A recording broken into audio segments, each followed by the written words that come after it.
So today we are going to talk about self-love. And we're going to talk about self-love because we often hear, in order to feel better, you got to love yourself first. You got to, have self-love. But we don't really hear the what is self-love or the how to love self often.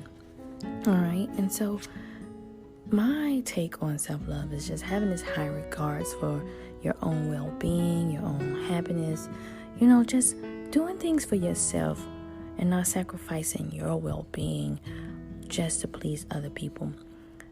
Oftentimes we find ourselves, going above and beyond, sacrificing ourselves and sacrificing our own happiness to please other people, whether we're just going above and beyond for a friend or for a husband or for a wife. We are doing more for those people outside of ourselves than we are for our own well-being. Even sometimes you'll see, even if it's a job that you hate, you'll go above and beyond for that job, and then when you get home, you're extremely exhausted, but you do nothing for yourself. All right. You tend to go and tend to your kids, tend to your family and things like that. And there is no time for you. You don't find time for yourself. So once you begin to notice that you have this lack of self-love, you got to understand where this lack of self-love came from. And so when you have this lack of self-love, usually there's a low self-esteem somewhere in the equation, all right? And low self-esteem is that lack of confidence, feeling like you're unlovable, feeling like you're incompetent, feeling like, you just don't feel like you're adequate enough, to be in certain positions, all right? And with this low self-esteem, there is this lack of self-worth. And this lack of self-worth, in many cases, derive from childhood, right? All right? And that's why it's so important to speak life into your children, okay? Now, I always use examples of myself. Growing up, I can remember that I was multi-talented. I could play the piano, I could draw, I could do so many things. And everyone, all of the kids, the teachers, my friends, they used to be like, oh, you're so awesome. You're going to be so famous and you're going to be this and you're going to be that, And I could rap, I could sing, I could dance. I could just do so many different things, And when I would play these multiple instruments, I was in the band and I played the drums and I played the flute and I played the clarinet, so I could just do all of these different things. I read music. I could play without reading music. So it was just this little ball of talent, And I would do all these things. And to me, it was great. To everyone, it was great. But when it came to my caregivers, the ones that I was seeking the validation from, it wasn't so great. I can remember I got straight A's in school. That was a regular thing for me. But I got straight A's in school, and my godmother, she bought me this Kingsborough upright piano. And my godmother, she was well off. She was a realtor and a property manager or something like that. So she had a lot of different properties. So she had a lot of money where we were low income, But she bought me this Kingsborough piano, y'all. It was upright. I'll never forget it. And from me being small, my uncle, he had showed me how to play the piano, and we played by ear because he was blind. So we played the piano by ear. So one day I was playing this piano for my grandmother, and I just felt like I was just doing great. In my mind, I was doing great. And my grandmother told me, well, you did all right, but you're not better than your uncle. Your uncle plays way better than you. And so it didn't matter how well I stroked those keys. I'm talking about I learned so many different chords, so many different frames, and you would have thought that I was a little Mozart, but in her mind, I was not better than her son. And because I felt like I was in competition with her son in her mind, I was like, you know what? I'm not playing this crap anymore, And so I could still play the piano just fine, but I never played for her other than when they used to take me to the church and I had to play. And then I rebelled on that as well, but that's a whole nother story. We'll talk about that later.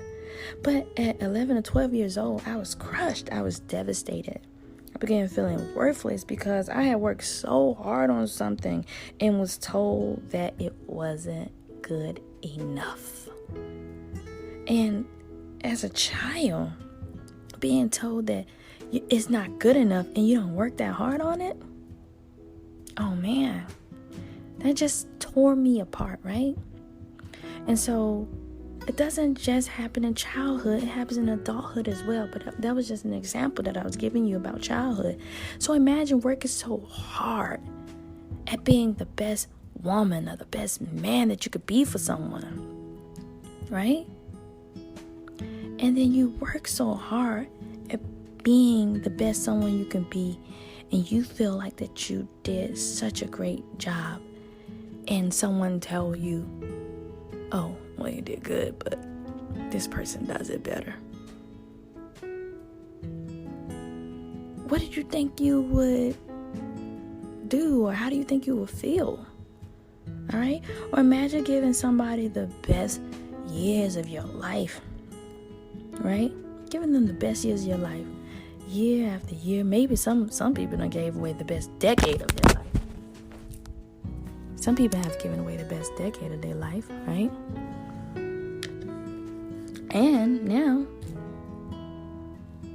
something happens. Y'all break up. They move on to the next person, or they leave you. And then they immediately marry the next person. That's like a gut punch, right?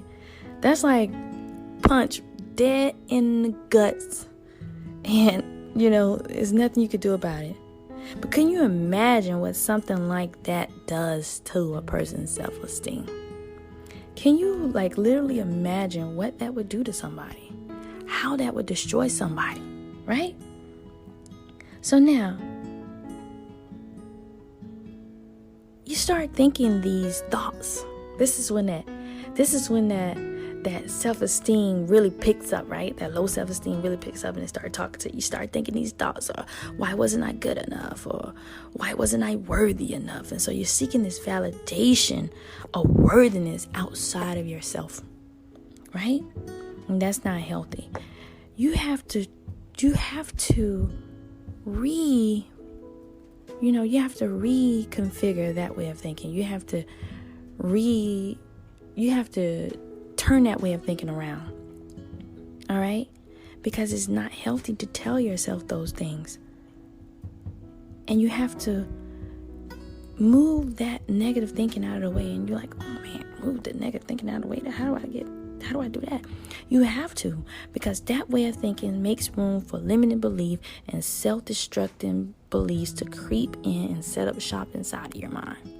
All right? And so in order to experience real happiness, you have to love you without conditions, all right? Without limits. And everybody be like, oh, I do love myself unconditionally.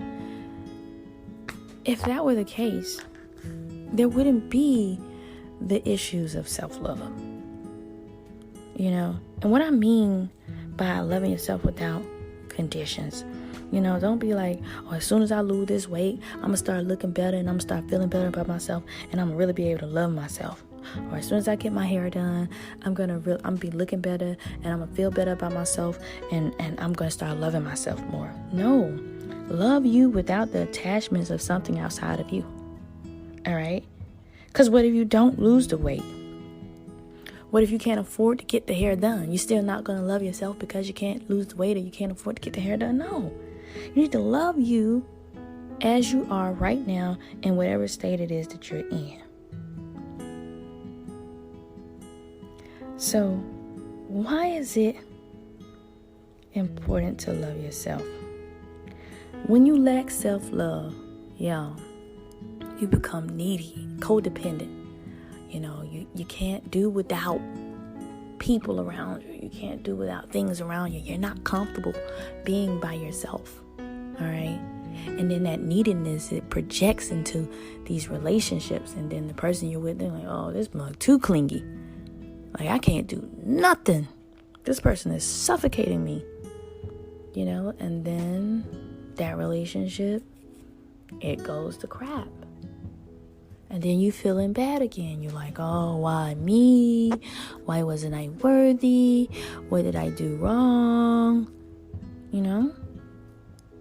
Or you end up in these chaotic relationships where you're putting up with all types of abuse, all types of destruction, all type of this, that, things that you wouldn't even, put up with on a normal basis. But because you lack that self-love, you're tolerant. You're more tolerant than a person that loves themselves and knows their worth, right?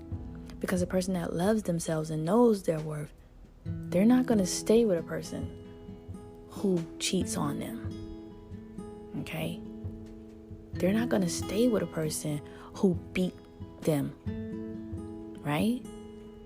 But a person that lacks that love, they want that person to love them back. So they like, well, maybe if I forgive them, then they'll just get better and love me. No, they're not.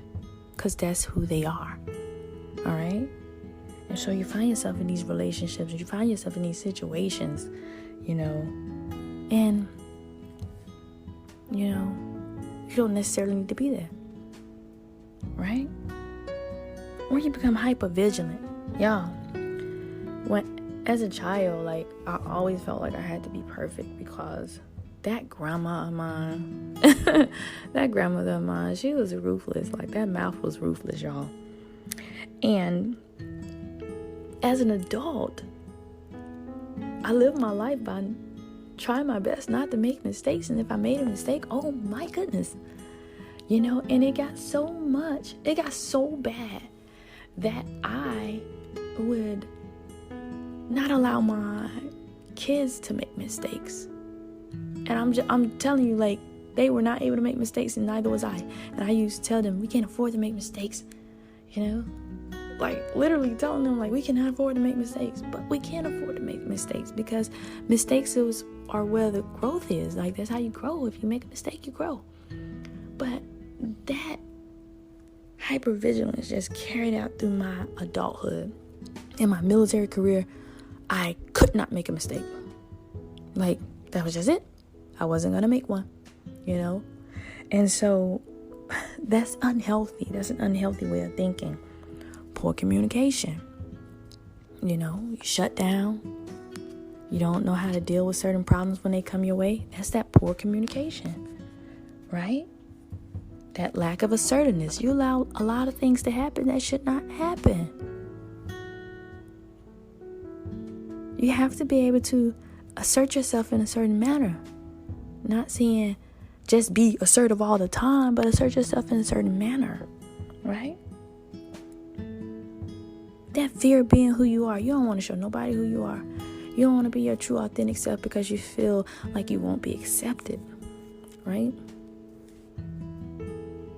You go around fronting. Pretending to be someone you're not.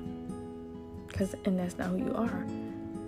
When you value yourself and you love yourself, you have high self-esteem, who cares what anyone around you thinks, right?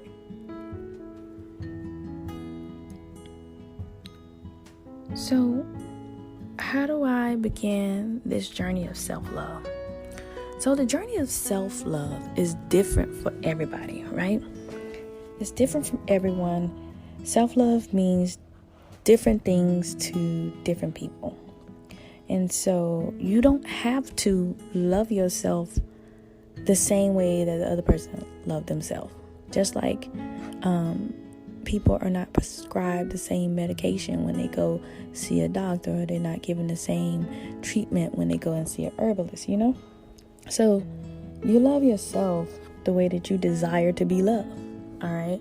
So if I desire to be loved one way, you can't love yourself the way I desire to be loved, because now you love yourself the way that I love myself, and that may not work for you. All right. So first and foremost, you have to do what makes you happy.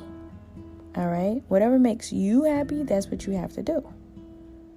In the morning when you get up, speak life into yourself. Affirm yourself. Tell yourself all of the things that you desire to hear.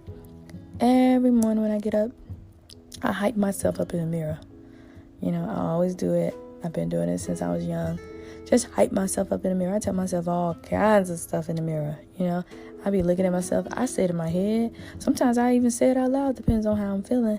And I noticed that my baby, he does it too. He walks past the mirror. He starts talking to himself in the mirror and doing all kinds of craziness, But that's us loving on ourselves and telling ourselves that we appreciate ourselves and we love ourselves, Take care of your body. Like, feed your body the things that will nourish it, give it energy, all of that, Move around a bit. Get a little exercise. Just make yourself feel better. Make your body feel better. You make your body feel better, then you're definitely going to feel better. Remember, we talked about that gut health. All right? If that gut is healthy, you're going to feel good. All right? Don't believe the negative thoughts that you told yourself. Don't believe the negative thoughts that other people told themselves. That's another tip. Other people told you. All right. Those are those limiting beliefs that they projected onto you. Those are the limiting beliefs that you have projected onto yourself. Things that you're telling yourself. So don't believe those things, because those are the things that are going to keep you from loving yourself.